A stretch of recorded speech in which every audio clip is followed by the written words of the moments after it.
Hello and welcome along to this video. My name is Shard and I am a 33-year-old mama in New Zealand, and this year I got an explant. I went through the whole process, had the surgery, recovered and everything, and I wanted to make a video about it because I know for me, when I was going through this process, I scoured the internet and did as much research as I possibly could. I watched so many women's stories because I just wanted to feel a sense of like, okay, I'm making the right decision, and it was just really helpful to me. So I'm hoping that this video can be one of those videos for someone else. I have shared about this on my other platforms like Instagram and TikTok, and those videos really picked up. So I know that this is a topic and a subject that people are curious about, and I just don't know that there is enough information out there, or maybe there is, but it's not shared as much as it should be. And so I'm hoping that I can contribute to that conversation. So first of all, I just want to say I had the surgery about 7 months ago now. I'm actually 4.5 months pregnant with my second child, which is so amazing, so incredible. But I just wanted to make this video because I know that if I don't do it now, I probably won't do it. If you've had kids, then you know that life gets very busy very quickly. This is just my story, and so, you know, take from it what you will. I'm going to walk you through it from start to finish, and the processes that I went through along the way to make the decisions that I made and have a really happy outcome. I just want to start with a little bit of history about when and why I got them. So I got them when I was about 19 years old. I really did not ask a lot of questions. I did not do my research. I was living in Australia. I feel like plastic surgery is just such a normal thing over there. Like where I live in New Zealand, it's not really something that people do. In Australia, I feel like it's very normal to go and get something done. So anyway, that was where I was at the time. I didn't have any issues for 10 years, I would say. Like, I also wasn't aware that you are supposed to get them revised and replaced every 10 years. So that wasn't something that I really knew about.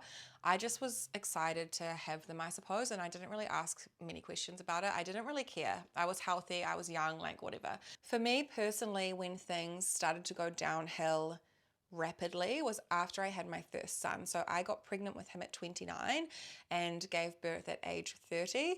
But this is what made it confusing for me personally, was that I was in postpartum and I was also having pretty intense symptoms of what I didn't know at the time was a ruptured breast implant. So I had no idea. I just was like thinking, okay, it's normal to feel like this. Like everyone talks about postpartum. This is just like normal.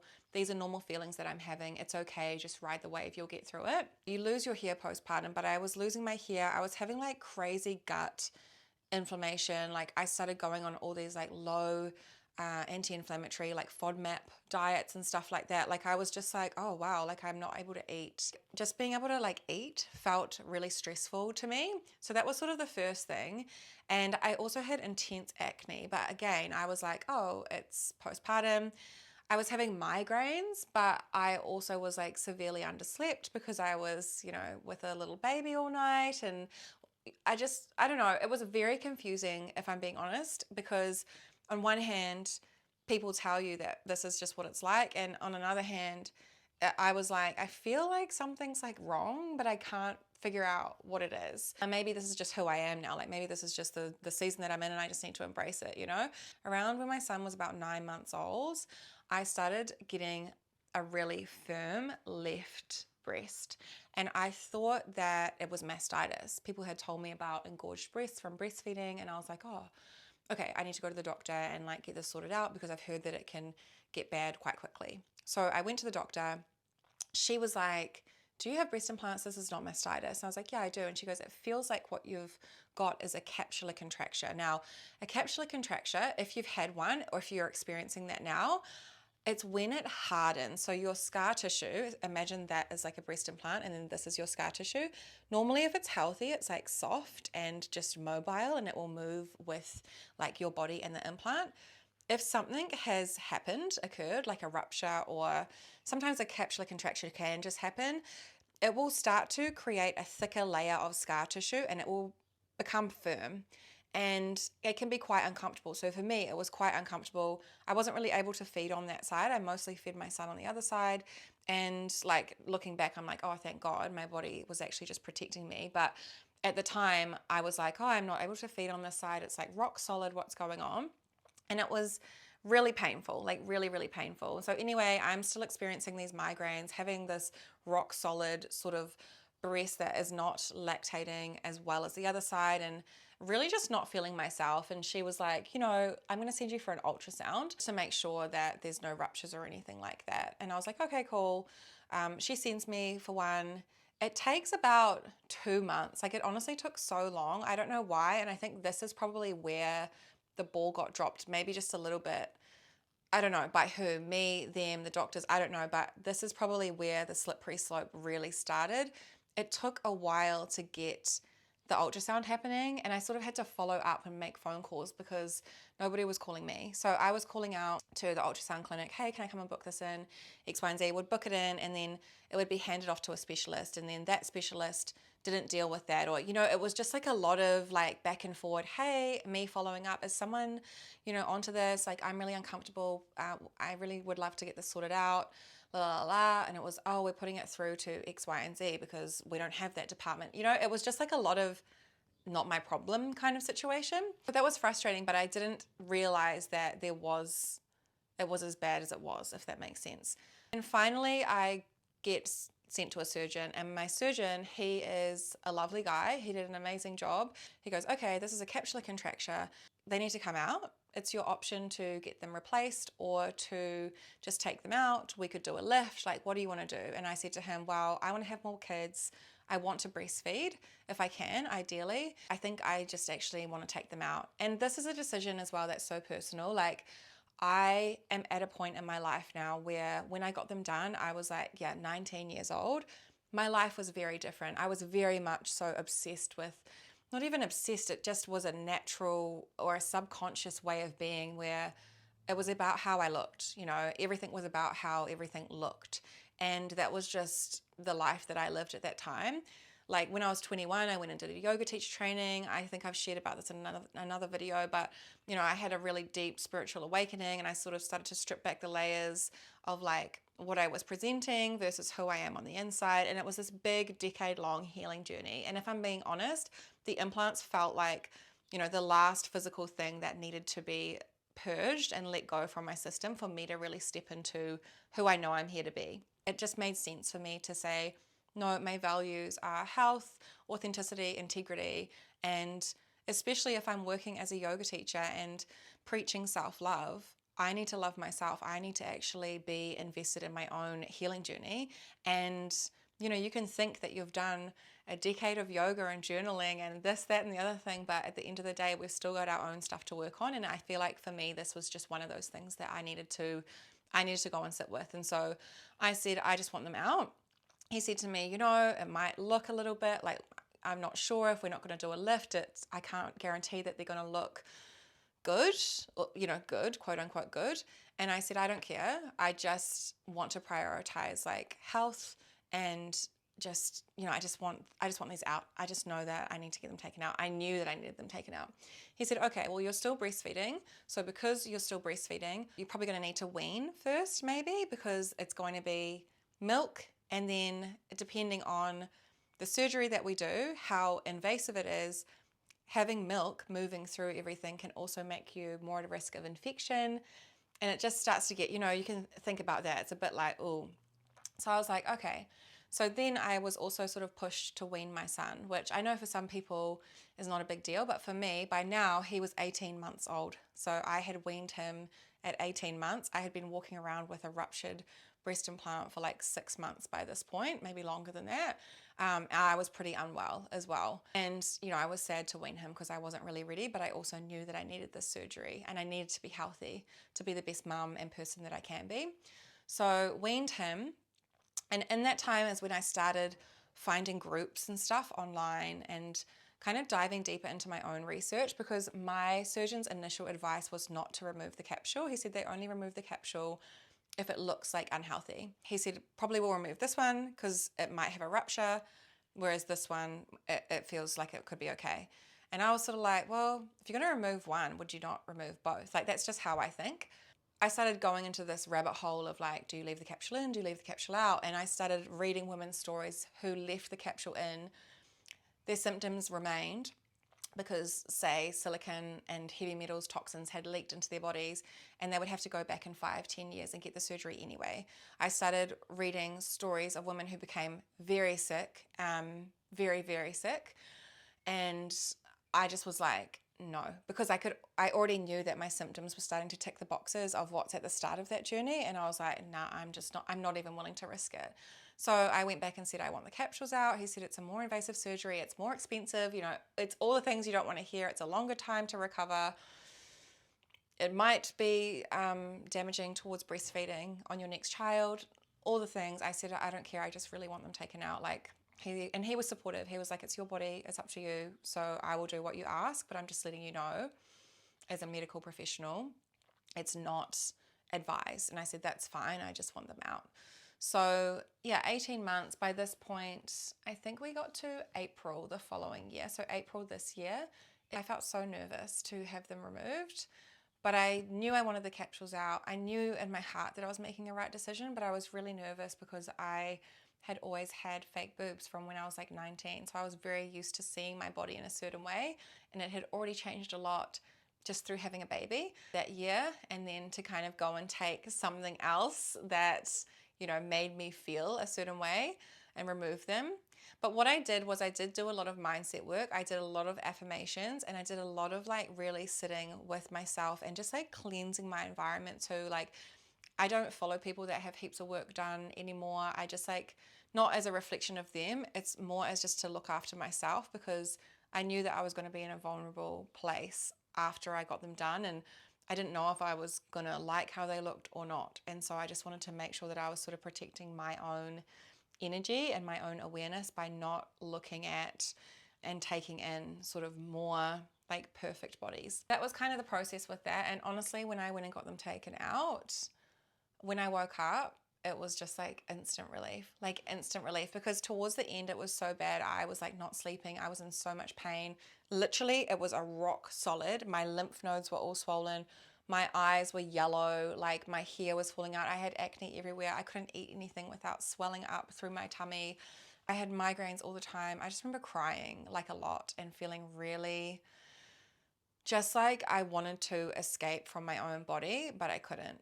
And that is not a nice feeling to have. If you're in that, like, I really feel for you. If you're not there, but you're maybe starting to have the start of these symptoms, and you feel like maybe this is happening for you, I just wish, like, you know, when I initially got recommended to go and have that ultrasound, I wish that I had have done that, you know, so much sooner. And that, yeah, I know that it was just what happened, but I feel like because it was so prolonged, just with the waiting lists in between of, you know, the ultrasound. I also had an MRI, actually. That was another thing that I had. I had an MRI. There was just so many processes, and in hindsight, if I had have just got them organized a little bit faster and maybe pushed for it to happen a little bit faster, I wouldn't have gotten as unwell as I did. But that's just what it is. So I guess if you are starting to have feelings like inflammation in the body, and I was so inflamed, I can probably put a photo in here, like my eyes, my whole face, like how much water weight and swelling and tension my body was holding. Like, that is what it was like. I was so swollen, hair falling out. Literally toxic is the only word that I can use to describe how I was feeling. I felt like I had been poisoned from the inside out. So yeah, as soon as I got them taken out, I woke up. When I woke up, I was like, I had so much joy. I just remember feeling so much joy. I was like, oh my God, I did it. Because I had built it up for such a long time.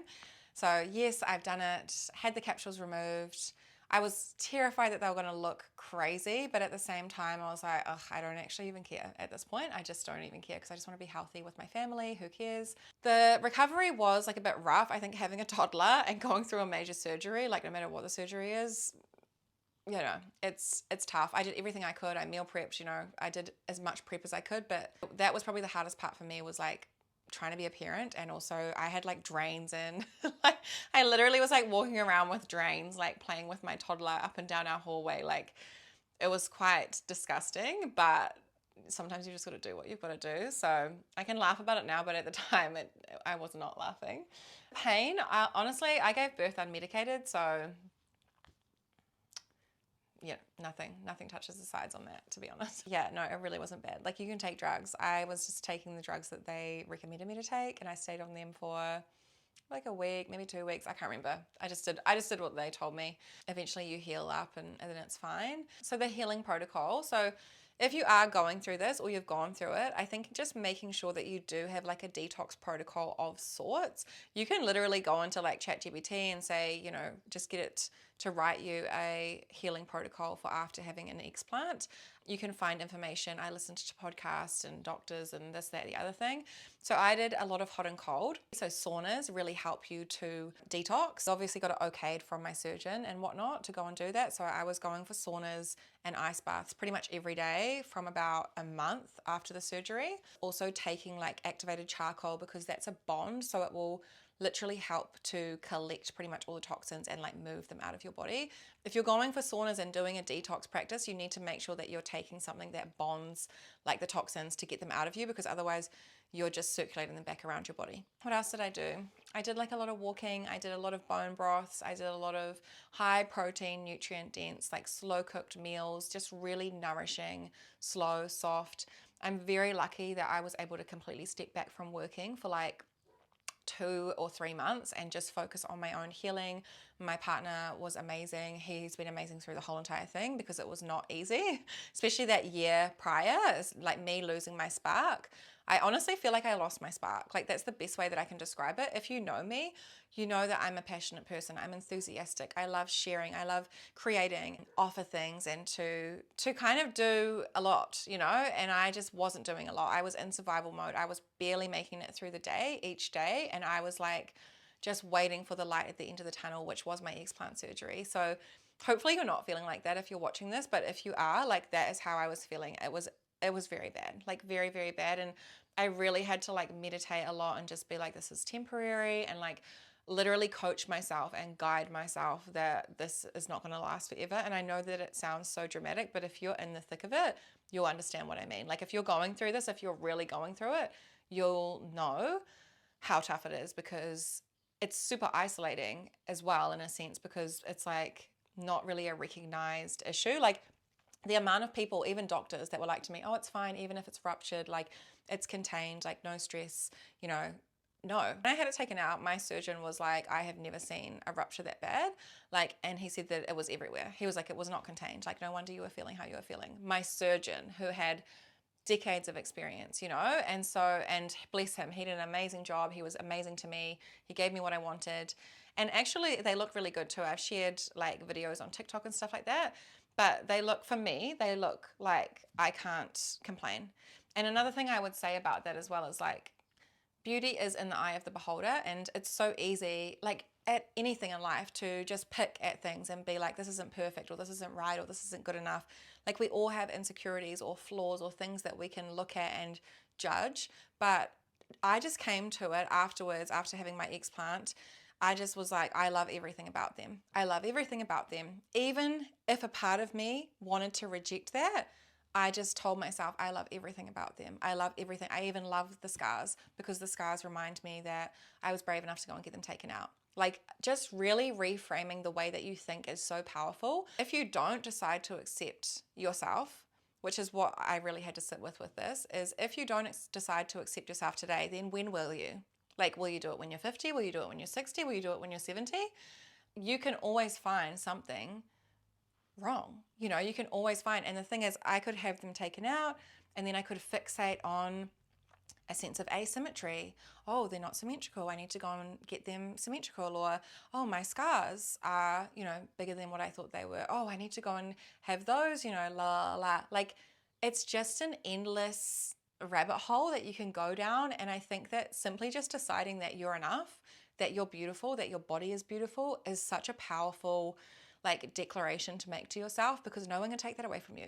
Like nothing, you know, no social media, no advertising, no marketing, no beauty product to fix this or fix that. It's literally just about you and your mind and your body, and saying, I am enough as I am, and I've always been enough, you know. And that was the lesson for me, is I was always enough. I just didn't know that. And so it's like, do you want to learn that lesson today, or do you want to learn that lesson in 10 years? Or maybe you won't learn it in this life, you know, and those are really the options. So again, this is no shade at anyone who has had plastic surgery, or like, obviously I went and got it. So like, I get it. But at the same time, I'm just sharing my journey, my thought processes. I think that this stuff is important, especially as women, because it's one thing to look at all the statistics and the logical, like medical stuff, but it's another thing to actually sit with your heart and your feelings and be like, wow, how am I actually experiencing this? How am I actually feeling about this? And how do I want to feel, you know? And those are questions to ask yourself. Like, how do you want to feel after you have this done? Do you want to feel healthy, like in love with yourself? You want to feel in self-acceptance. You want to feel like you've made the right decision. And those are things that when I got unsure and I started thinking, oh, should I just get them replaced? Should I just put new ones in? I kept coming back to, well, how do you want to feel? And like, who's the person you want to be? Like, how do you want your kids to see you one day? I want my kids to see me as a strong woman who walked the talk and didn't just talk about it, you know? And so that for me is, okay, cool. I just need to like honor my body and get them taken out. So really making a decision from an empowered place rather than like, I don't know, I don't want to use the word victim, but that insecure place, because that insecure place will always make like the decision that is kind of going to keep you staying exactly where you are. But that empowered version of you is going to make the decision that even though it's going to change, your life might change, the way you look might change, you're going to come out the person that you actually want to be, if that makes sense. So anyway, that's how I feel. This is such a long video. I'm just going to make sure that I've covered everything. I think I have. If you have any questions, just pop them in the comments. I know it's really scary. I was terrified too, and I'm so happy. I mean, you probably can't really see, but I'm obviously pregnant, so like things are changing. And I think that's another thing to think about as well, is like as women, our bodies are forever contracting and expanding. Like I know women that had no boobs their whole life and then they're going through menopause and now they've got boobs all of a sudden because their hormones change again. So instead of trying to have like this static body that's like the idea of perfection, just let your body change. Like it's gonna change. And I think for me, once I accepted that, like my boobs are gonna grow while I'm breastfeeding and while I'm with my next child, and then they're probably gonna shrink back down again, and like that's okay. I'm allowed to change, my body's allowed to change. It's natural, it's healthy, it's a part of life, and yeah. Okay guys, thanks for joining me for this very long chat. I am gonna go and drink my matcha and I will see you soon.